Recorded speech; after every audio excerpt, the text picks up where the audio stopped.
Film की शुरुआत में हमें एनी नामक एक लड़की को दिखाते हैं, जो कि बोल तो सकती है लेकिन सुन नहीं सकती है और लिपसिक के ज़रिए लोगों को पहचान सकती है कि क्या बोल रहे हैं और वह इसीलिए मज़ाक का पात्र बनती है लेकिन उसे कोई फ़र्क नहीं पड़ता है। इधर हमें ग्लेन और हग दिखाते हैं। हग एनी के पिता होते हैं और हग के दोस्त होते हैं ग्लेन, जिनकी कोई खुद की कोई फ़ैमिली नहीं होती है, इसीलिए वह हग की फ़ैमिली को ही अपनी फ़ैमिली मानता है। और एनी के घर पर दिखाते हैं, एक उसकी मॉम होती है, अगर एक ग्रैंड मॉम होती है जिसको दमा की बीमारी होती है और उसका भाई होता है और एक उसका बॉयफ्रेंड होता है जिसका नाम रोब होता है। और एनी के पास एक डॉग भी होता है जो उसे काफ़ी पसंद करती है और एनी देख रही है कि आज डॉग काफ़ी भौंक रहा है, क्योंकि उसे पता है कि जानवरों को कोई अनहोनी का पहले ही एहसास हो जाता है।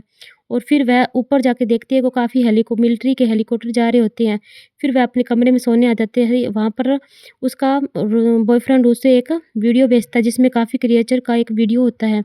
और उस आधी रात को उसकी मॉम उसको जगाने आती हैं और बाहर आने के लिए बोलती है, तो बाहर आती है तो देखती है कि सभी लोग इकट्ठा हो रहे हैं और उनको सभी को टेंशन में देखती है, तो टीवी ऑन करते हैं। टीवी में दिखाते हैं कि शहर पर चमगादड़ों ने हमला कर दिया है और जो कि काफ़ी साइज़ में काफ़ी बड़े हो गए हैं। शायद वो केमिकल रिएक्शन की वजह से ऐसे हुए हैं और वो लोगों पर हमला कर रहे हैं और उनको मारकर खा रहे हैं। और इधर एक औरत का वीडियो भी दिखाते हैं, जो दिखाती है कि चुप रहना आवाज़ से वो जल्दी लोगों पर हमला करते हैं, इसीलिए अपने घर पर रहो और शांत रहो। एनी अपने पिता को कहती है कि क्यों ना हम ये शहर ही छोड़ दें,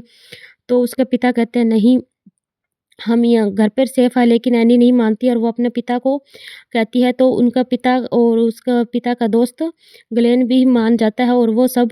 शहर छोड़ने की तैयारी शुरू कर देते हैं और वह अपनी-अपनी गाड़ियाँ लेकर शहर से निकल जाते हैं और वो रास्ते में देखते हैं कि शहर में काफ़ी तबाही मई मची हुई होती है। चारों तरफ पुलिस के सायरन बज रहे होते हैं और मिलिट्री के हेलीकॉप्टर जा रहे होते हैं और लोग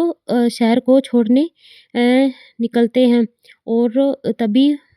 एनी के पास उसके बॉयफ्रेंड का वीडियो कॉल आता है और वह उसे सब कुछ बता देती है कि हम जा रहे हैं और वो गैस स्टेशन पर रुकते हैं एक जगह गैस डलवाने के लिए। तभी उन पर एक व्यक्ति बंदूक तान लेता है और वो कहता है कि कार की चाबी मुझे दे दो, लेकिन ग्लेन वहाँ दूर से देख रहा होता है और वह उस आदमी की टाँग में गोली मार देता है, जिससे वो वहीं गिर जाता है और वो चिल्लाता है कि मुझे भी अपने साथ ले चलो, नहीं तो क्रिएचर मुझ पर हमला कर देंगे। लेकिन वो नहीं चलते हैं और चलते-चलते उन्हें सुबह हो जाती है और वो एक जाम में फँस जाते हैं। तो ग्लेन कहता है कि हम क्यों ना दूसरा रास्ता पकड़ लें, तुम मेरे पीछे-पीछे आओ, मुझे वो रास्ता पता है और वो एक जंगल के रास्ते चलते हैं। तभी ग्लेन की गाड़ी के आगे हिरन आ जाते हैं और उसकी गाड़ी पलट जाती है और हग और उसकी वाइफ़ उसे देखने जाती हैं और हग हग काफ़ी कोशिश करता है उसे बाहर निकालने के लिए, लेकिन उसकी टाँग फँस जाती है जिससे वह निकाल नहीं सकता है और हग उसकी गाड़ी के गेट भी तोड़ने की कोशिश करता है, लेकिन वह नहीं निकलता है। तो ग्लेन कहता है तुम यहाँ से चले जाओ, नहीं तो मैं आप खुद को शूट कर लूँगा, क्योंकि यहाँ क्रेचर आ जाएँगे। और हग यह सुनने के बाद अपनी वाइफ़ को लेकर वहाँ से निकल जाता है और गाड़ी में बैठ जाता है। तभी एनी को फिर एहसास होता है कि यहाँ पर क्रिएचर का हमला होने वाला है और वो जल्दी-जल्दी कहती है कि गाड़ी को लॉक कर लो, लेकिन उनका डॉग भौंकने लग जाता है, जिस कारण क्रिएचर वहाँ पर उनकी गाड़ी पर हमला कर देते हैं और वो डॉग का बोलना चुप नहीं होता। उधर ग्लेन उसका दोस्त अपने आप को शूट कर लेता है, जिससे एक बार के लिए सारे क्रिएचर वहाँ चले जाते हैं, लेकिन डॉग का भौंकना बंद ही नहीं होता है, जिससे कि हग सोचता है और फिर उस डॉग को उस गाड़ी से बाहर कर देता है, क्योंकि अपनों की जान बचाने के लिए उसे ऐसा करना ही पड़ता है। और एनी इसके लिए काफ़ी अपसेट हो जाती है और रोने लगती है। कुछ देर के बाद हग सोचता है कि मुझे बाहर जाके देखना चाहिए कि क्या हो रहा है, तो वह बाहर जाता है और वो समझाता है कि तुम इतने चुपचाप बैठे रहना, और वह गाड़ी से निकलकर बाहर देखता है और इधर-उधर देखने के बाद बेचारा कुछ ही दूरी पर चलता है कि इतने में ही ग्रैंड मॉम की खाँसी छिड़ जाती है, जिससे कि एक क्रिएचर उनकी गाड़ी पर हमला कर देता है और जिससे कि हग को काफ़ी घबराहट होती है और वह दूर पड़ी एक रोड को उठाता है और उसे दूर फेंक देता है, जिसकी आवाज़ से क्रिएचर उस रोड की तरफ चला जाता है और हग भागकर गाड़ी में बैठ जाता है और हग की जान में जान आती है, क्योंकि वो क्रिएचर से बच गया था। और हग कहता है कि हमें यह कार को छोड़कर कहीं और निकलना ही पड़ेगा। तो एनी कहती है कि कोई हमें हिल स्टेशन की तरफ ही जाना चाहिए और वो सब कार को छोड़कर निकलते हैं। तभी हग अपने दोस्त की गाड़ी में आग लगा देता है ताकि उसे मुक्ति मिल सके और वो सब निकल जाते हैं और चलते-चलते उनको काफ़ी अंधेरा हो जाता है और वो काफ़ी थक भी जाते हैं, उन्हें भूख-प्यास भी लग जाती है, लेकिन वह एक-दूसरे का हौसला बनाने लगते हैं और काफ़ी देर वो रेस्ट करने के बाद फिर चलते हैं और उन्हें चलते-चलते अंधेरा हो जाता है और अंधेरा होने पर उन्हें दूर से एक घर दिखाई देता है। उसके पास जाने पर वो उसे खोलने की कोशिश करते हैं, जिससे कि घंटी की आवाज़ आ जाती है और वहाँ पर क्रिएचर हमला कर देते हैं और वो चुपचाप बैठ जाते हैं और वहाँ से लैंडलॉर्ड एक बूढ़ी औरत घर में से निकल कर आती है और वो कहती है, किसने घंटी बजाई है? तभी उसकी आवाज़ से क्रिएचर उस पर हमला कर देते हैं और उसे मारकर खा जाते हैं और इधर हग की फैमिली काफ़ी घबरा जाती है और फिर हग अंदर जाने का रास्ता देखता है और उसे एक गुफ़ा सी दिखती है, तो वो कहता है कि पहले मैं जाके देखता हूँ, फिर तुम्हें आवाज़ लगाकर बुला लूँगा और वो रास्ता घर के अंदर ही जाता था। वो अंदर जाके देखता है तो सब कुछ सही होता है, तो वो सबको इशारा कर देता है और जब उसकी फैमिली उसके अंदर जाने लगती है, तो वहाँ पर उन्हें साँप दिख जाता है, जिससे आवाज़ होने पर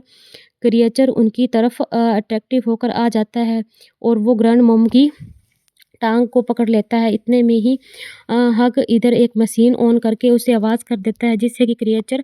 काफ़ी उधर चले जाते हैं और वो कटकर मर जाते हैं और फिर वो जल्दी-जल्दी से सब घर में आ जाते हैं और ग्रैंड मॉम का ज़ख्म काफ़ी गहरा होता है और एनी की मॉम उसका इलाज करने लगती है और इलाज करके उसे सुला देती है और फिर सभी सो जाते हैं रात को। और इधर रॉब का मैसेज आता है, रॉब का वीडियो कॉल आता है कि मेरी फैमिली मर चुकी है और शायद मैं भी ना बचूँ। इतना कहते ही कनेक्शन कट जाता है और वो सब सो जाते हैं। सुबह होने पर एनी की मॉम कहती है कि ग्रैंड मॉम को एंटीबायोटिक की ज़रूरत है, तुम्हें बाहर जाकर एंटीबायोटिक लाना ही पड़ेगा। और हग कहता है कि अच्छा ठीक है, मैं एनी को लेके जाता हूँ, तुम ये बंदूक रखो अपने पास। और वो एनी और उसके पिता वहाँ से निकल जाते हैं और वो बाहर देखते हैं कि बिजली के तारों पर काफ़ी चमगादड़ लटके हुए होते हैं, लेकिन वो एनी और उसके पापा शोर नहीं करते हैं और वो चुपचाप से धीरे-धीरे वहाँ से चलने लगते हैं और उन्हें दूर से एक आदमी खड़ा हुआ उनका देख रहा होता है और वो उनका पीछा करने लगता है। एनी के पिता शॉप खोलकर उसके अंदर घुस जाते हैं और इधर-उधर एंटीबायोटिक की खोज करने लगते हैं और एनी एक जगह देखती है कि जब वो चमगादड़ खाते हैं तो अपने अंडे भी उसमें छोड़ जाते हैं ताकि और जीव उसमें से उत्पन्न हो जाए और वो देखती है, तभी उसे आवाज़ हो जाती है और सारे क्रिएचर उसकी तरफ आने लगते हैं और तभी एनी देखती है कि वहाँ पर एक फायर अलार्म है और वो अपने पापा को इशारा करती है, तो उसके पापा एक मोव को लेकर उसमें आग लगा देते हैं, जिससे कि मोव के जलने से फायर अलार्म ऑन हो जाता है और आवाज़ आने लगती है और वो उनको चकमा देकर दोनों एनी और उसके पापा बाहर आ जाते हैं और वो आदमी उनको बाहर ही मिलता है और वो उन्हें लिख कर देता है कि हमारा ग्रुप जॉइन कर लो, लेकिन एनी और उसके पापा मना कर देते हैं कि हम कोई ग्रुप जॉइन नहीं करेंगे और वो जाने लगते हैं। तो हमें यहाँ दिखाते हैं कि उस आदमी की जीभ कटी हुई होती है और घर पर आकर एनी के पिता न्यूज़ चैनल देख रहे होते हैं, तो एनी बताती है कि एक सीएन नामक चैनल ही आ रहा है, क्योंकि वो कोई बर्फीले इलाके से टेलीकास्ट हो रहा है, तो हमें बर्फीले इलाके में जाना चाहिए क्योंकि वहाँ पर लोग ज़िंदा हैं। और इतने में वो देखते हैं कि वो आदमी कुछ लोगों को लाया होता है और तभी वो फिर से आदमी वो लिख कर देता है कि हमारा ग्रुप जॉइन कर लो, लेकिन एनी के पिता भी उनको लिख कर देते हैं कि हम आपका ग्रुप जॉइन नहीं करेंगे और वो एनी के पिता लिख कर देते हैं कि हमें प्लीज़ अकेला छोड़ दो, और लेकिन वो नहीं मानते हैं। तभी एनी के पिता बंदूक निकाल कर ले आते हैं और वो सोचता है कि ये नहीं चलाएगा क्योंकि आवाज़ होने से क्रिएचर आएँगे, लेकिन वो ट्रिगर दबाने लगता है तो वो घबरा जाते हैं और वो सभी चले जाते हैं। एनी को रॉब का मैसेज आता है कि मैं अभी ज़िंदा हूँ और तुम नॉर्थ की तरफ चली जाओ, वहाँ पर लोग अभी भी ज़िंदा है। तो इतने में ही कनेक्शन कट जाता है और तभी तभी हमें दिखाता है कि किसी की आवाज़ आ रही होती है, तो हक को कुछ एहसास होता है। हक खड़े होके देखता है कि कोई खट-खट की आवाज़ आ रही होती है, तब वो गेट खोलता है तो देखता है कि एक छोटी बच्ची होती है। वो उसे अंदर लेता है और उसे बिठाता है और पूछता है कि तुम्हारे साथ कौन है? लेकिन वो कुछ नहीं बोलती है। इधर एनी सो रही होती है, तो उसकी खिड़की पर कोई आवाज़ होती है, तो वो खड़ी होकर देखती है कि वहाँ पर एक मोबाइल होता है जो बज रहा होता है। र इतने में ही वहाँ पर क्रिएचर हमला कर देता है और इधर एक लड़की के मुँह भी पेट पर भी काफ़ी मोबाइल होते हैं जो आवाज़ करने लगते हैं और वो सभी घबरा जाते हैं और वो फटाफट से सारे मोबाइल इकट्ठे करके पानी में डुबो देते हैं और एक बार के लिए तो सब शांत हो जाता है। लेकिन खिड़की से तभी एक मोबाइल और कोई वो आदमी एक मोबाइल गिरा देता है जिससे आवाज़ आने लगती है और क्रिएचर आने लगते हैं और तभी वो छोटी बच्ची होती है वो खिड़की गेट खोल देती है जिससे कि सारे आदमी अंदर जाते हैं और वो एनी को उठाकर ले जाने लगते हैं और उसकी ग्रैंड मॉम ये देख लेती है और वो उन लोगों पर हमला कर देती है और तेज़ आवाज़ निकालने लगती है ताकि क्रिएचर आ जाती है और उन गुंडों पर हमला कर देते हैं और उन सबको खा जाते हैं। एनी एक बार के लिए बच जाती है लेकिन तभी और गुंडे आ जाते हैं और वो एनी को पकड़ लेते हैं और उसे ले जाने लगते हैं और वही आदमी होता है और वो कहता है कि तुम चुप रहो, हम इसे लेके ही जाएँगे। लेकिन एनी की फैमिली कहाँ मानने वाली थी। वो सब ये हथियार लेकर उन पर हमला कर देती है और उन सबको मार गिराती है।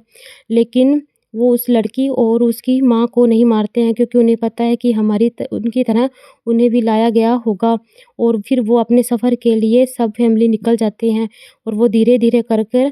बर्फीले इलाके में पहुँच जाते हैं क्योंकि चमगादड़ बर्फीले इलाके में नहीं आते हैं और वह वहाँ पर आराम से रहने लगते हैं। शाम और आगे कभी शायद क्रिएचर वहाँ पर आए या ना आए।